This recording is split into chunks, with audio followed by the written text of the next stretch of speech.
No one truly remembers the last time the family stepped outside. One morning, neighbors noticed an eerie silence where laughter once echoed. The house, an aging two-story on the edge of town, had grown even more menacing with overgrown hedges and cracked windows.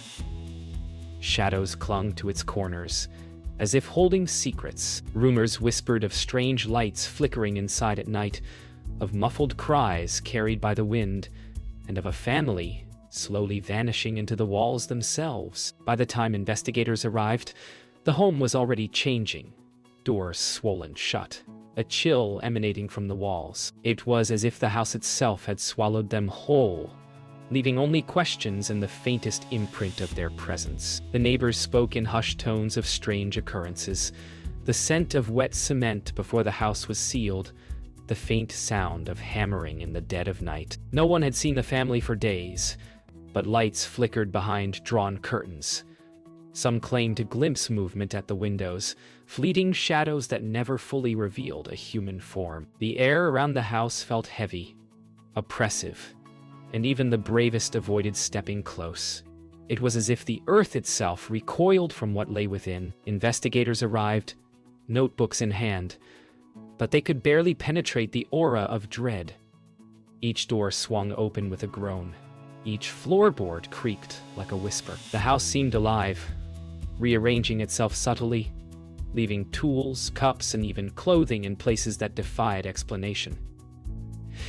Every corner seemed to watch. Every shadow stretched longer than possible. Inside, reality bent in small ways that made rational thought feel like a distant memory. The first sign of the supernatural came quietly. Faint whispers, like wind through broken windows, spoke words the investigators could not decipher. At night, lights flickered without cause. Objects moved from room to room. No evidence of intruders was ever found. The house was becoming a trap, luring curiosity and feeding on fear.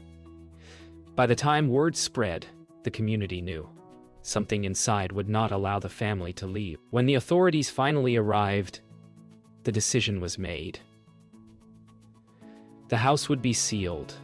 Concrete walls rose around doors and windows, encasing it like a tomb. The sounds inside faded to silence, but the house did not sleep. Onlookers swore. The windows occasionally shimmered with ghostly light and the faintest echoes of laughter. Human, then not, drifted out. The family had vanished, and only the sealed house remained, an unspoken warning to all who dared approach. Harold, the grizzled neighbor, had watched the house from across the street for days. Curiosity and unease tangled in his chest as he approached the sealed structure. He examined the perimeter, noting the cracked cement, overgrown vines, and the strange, almost ritualistic markings etched into the foundation. Every instinct screamed to leave, yet he continued, compelled by a force he could not name. Shadows flickered inside the sealed windows, teasing him, reminding him that someone, or something, was still present. He discovered the mailbox ajar, revealing letters addressed to Daniel and Laura.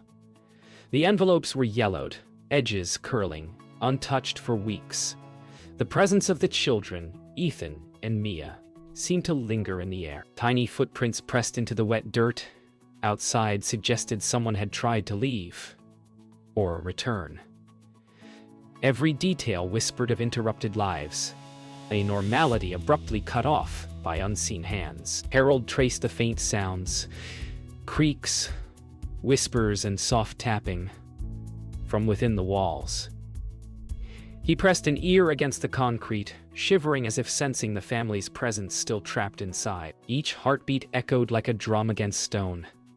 The house seemed alive, each groove and crack a vein, pulsating with unseen energy. He wondered if the family had vanished entirely, or if something else now wore their faces and moved in their absence. Inside the perimeter, Harold found a half-buried child's toy, a small plastic figure worn and faded.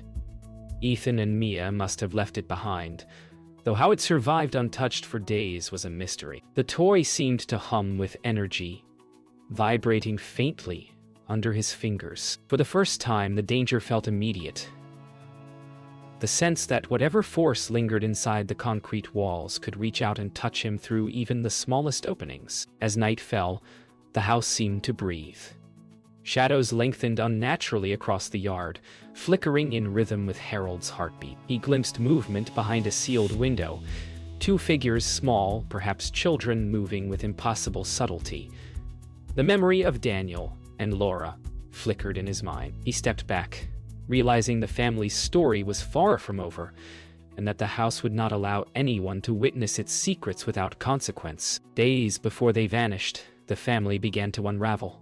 Daniel paced the living room, muttering under his breath, tracing strange symbols on the walls with shaking fingers. Laura, her hair disheveled and sweater damp from anxious sweat, followed him, her voice quivering as she begged for calm.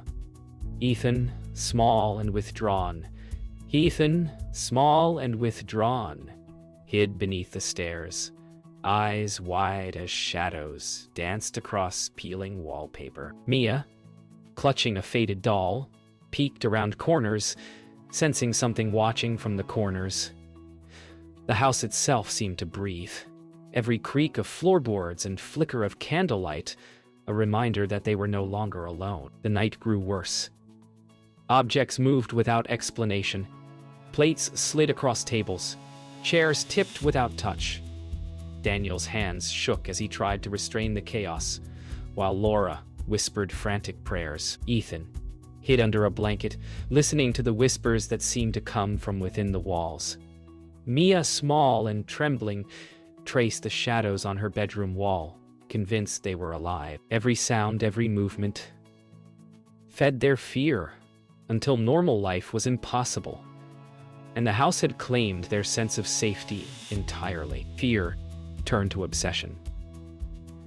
Daniel and Laura barricaded doors with furniture, believing unseen forces would enter. Ethan drew symbols in chalk to protect the family, while Mia whispered to her doll as if it could shield them. Their world shrank to hallways, corners, and rooms, each filled with tension. Time lost meaning. Even the house's faint creaks became threats, each shadow a lurking figure waiting for them to falter. The family was trapped, not just physically, but within a growing web of terror and mistrust. Voices began to echo from the walls, sometimes soft and human, sometimes distorted and monstrous. Daniel felt his sanity slip as he argued with shadows. Laura wept silently in corners. Ethan and Mia huddled together, shivering at the sound of whispers calling their names. Objects now moved on their own, books flying, doors slamming. The family's isolation intensified, each member convinced that leaving the house meant certain death. The walls were alive, feeding on their fear, preparing them for the inevitable vanishing. By the final night, the family no longer spoke. They moved silently, communicating only with glances, their fear a tangible force in the air. Daniel and Laura sat in the corner of the living room, eyes fixed on the windows, listening. Ethan traced the edges of doors with trembling hands. Mia clutched her doll to her chest, whispering under her breath. The house pulsed around them, an entity feeding on their terror. When dawn broke, the house would be quiet, but the family would no longer be seen again. The house's presence became undeniable. Shadows crawled across floors without source. Whispers rose in chorus from the walls, and the air thickened with a sense of suffocation. Daniel paced frantically, muttering warnings, while Laura sank to the floor, rocking back and forth, eyes wide with terror. Ethan tried to document the events in a tattered notebook, but each line he wrote seemed to vanish when he looked away. Mia clung to her doll, her small frame trembling as if the very walls were breathing against her skin. The family's panic grew, and with it, the house's hunger for control. Objects moved violently now. Plates crashed, chairs toppled, and doors slammed with deafening force. Daniel and Laura struggled to barricade themselves, but every attempt failed. Ethan and Mia screamed as the windows flickered with ghostly silhouettes. Each shadow in the room seemed to take shape, almost human but wrong. Too tall, too thin, too fluid. Fear spiraled, and the family realized that leaving the house was no longer an option. It had become a predator, and they, its prey. The family's trust in one another frayed. Daniel accused Laura of hiding truths. Laura whispered warnings about Ethan, and Mia seeing things they shouldn't. Each accusation amplified the house's influence, feeding the growing paranoia. Doors closed behind them of their own volition, hallways elongated impossibly, and faint voices murmured promises and threats indistinguishably. The family was trapped not only physically, but psychologically, each movement monitored by unseen eyes. By the third night, sleep no longer came. The family huddled in corners, speaking only in whispers, as if sound itself would summon the entity. Daniel and Laura exchanged fearful glances, realizing their protective instincts had failed. Ethan tried to draw the shapes of the shadows, but the lines twisted and shifted beneath his hands. Mia clutched her doll to her chest, whispering words she had never spoken aloud. Every wall, every floorboard, every flickering light had become a weapon. Each movement an assertion of the house's dominion. The house whispered promises no one could refuse. Safety, protection, escape. But at a cost. Daniel, Laura, Ethan, and Maya stood frozen as the shadows stretched long and cold. A single window fogged, revealing faint outlines of a figure standing behind them. Impossible, for no one was there. Panic peaked, and the walls began to shift subtly, rearranging rooms, doors, and corridors. The family was trapped within a living nightmare. By sunrise, they would no longer be seen, swallowed entirely by the malevolent house. The night had thickened into something suffocating. Daniel and Laura whispered frantic instructions while Ethan and Mia clung to one another, their small bodies trembling. The shadows had grown bold, reaching to corners, pooling on floors and crawling across ceilings. Doors slammed and locked of their own accord. A chill, unnatural and sharp, enveloped the house, searing through their clothes and skin. Each heartbeat was a countdown. The family was no longer in control. Whatever had claimed the house now claimed them. Objects levitated and fell without cause. Plates spun across the floor, books hovered midair, and the chandelier above rattled violently. The family's screams merged with the whispers emanating from the walls. Daniel and Laura attempted to reach the front door, but the hallway seemed to stretch endlessly, corners twisting impossibly. Ethan and Mia were pulled toward the center of the living room as if invisible hands guided them. Reality itself had been rewritten inside the house's walls. At the center of the chaos, the family froze. A low hum reverberated through the house, vibrating the floorboards and rattling teeth. Daniel held out his hands to protect Laura, while Ethan and Mia clung to each other. The walls pulsed like a living organism, and a faint light glimmered at the windows, impossible to see from outside. In that moment, a single thought united them. Escape was no longer possible. Then silence fell.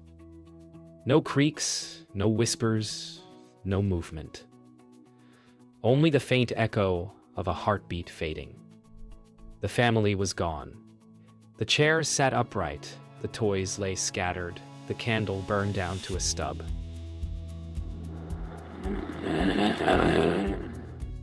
Outside, the night was still. Neighbors peered from behind curtains, noticing an unnatural calm.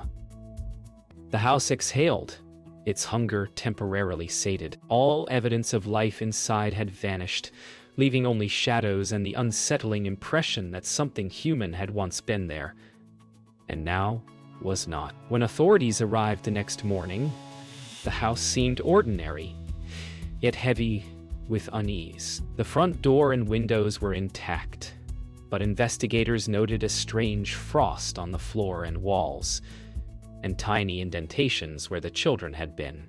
The family had vanished without a trace. Nothing explained their disappearance. Not footprints, not a struggle, Not a clue beyond the lingering dread that radiated from the home. It was as if the house had simply swallowed them, and the world continued unaware of the horror it contained. Authorities arrived with heavy machinery and cautious resolve. The house had become a hazard. No one dared enter. Workers hesitated, tools trembling in hand, as if the air itself resisted their presence. Harold, the grizzled neighbor, watched from a distance, notebook clutched to his chest. Memories of Daniel, Laura, Ethan, and Mia haunted him, their faces pressed briefly to the fogged windows in his mind. Each slab of concrete poured felt like a tombstone, a physical barrier between the world and whatever lingered inside. As the walls rose, a low vibration hummed through the ground. Concrete hardened, yet the house did not seem still. Shadows flickered behind newly sealed windows, shapes that were human, but impossibly elongated. Workers exchanged uneasy glances, hands tightening around shovels and trowels. Harold noted the temperature drop around the sealed structure, frost forming where sunlight failed to reach. The house had been enclosed, but its presence remained palpable, a living thing trapped within a shell of gray. By evening, the house was completely encased. Only the roof and faint outlines of its windows remained. The air was heavy with the residue of fear. Memories of screams, whispers, and frantic footsteps frozen into the walls. Harold could feel it even from 20 yards away.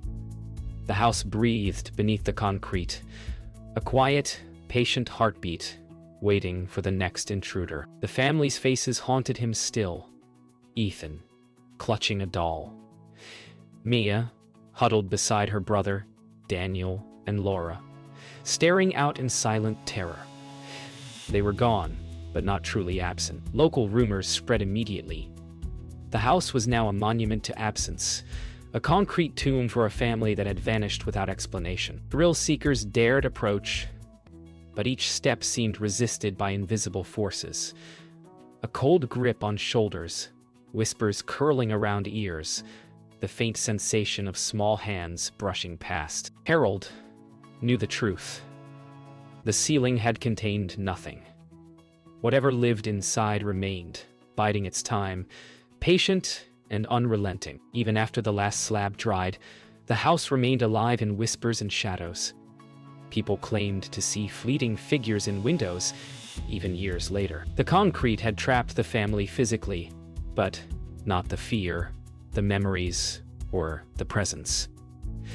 To approach was to risk being touched by something beyond understanding, something that had claimed Daniel, Laura, Ethan, and Mia. The ceiling was only a beginning. The house's story had not ended, and its hunger lingered still. Years later, the house still dominated the street. Children dared each other to approach, only to run screaming as cold spots and faint whispers chased them away. Investigators occasionally visited, hoping to uncover clues, but each returned shaken, unable to explain the faint outlines of a family still lingering inside. Harold, now older and grayer, occasionally revisited the site, notebook in hand, haunted by the memory of Daniel, Laura, Ethan, and Mia. The concrete had trapped the family physically, but their essence seemed to seep outward, impossible to contain. Occasionally, neighbors reported fleeting glimpses, small figures peering from the upper windows, laughter that was human, but tinged with something wrong. The street remained silent otherwise, the house a sentinel of absence. Local legend grew. The family had vanished, yes, but not entirely.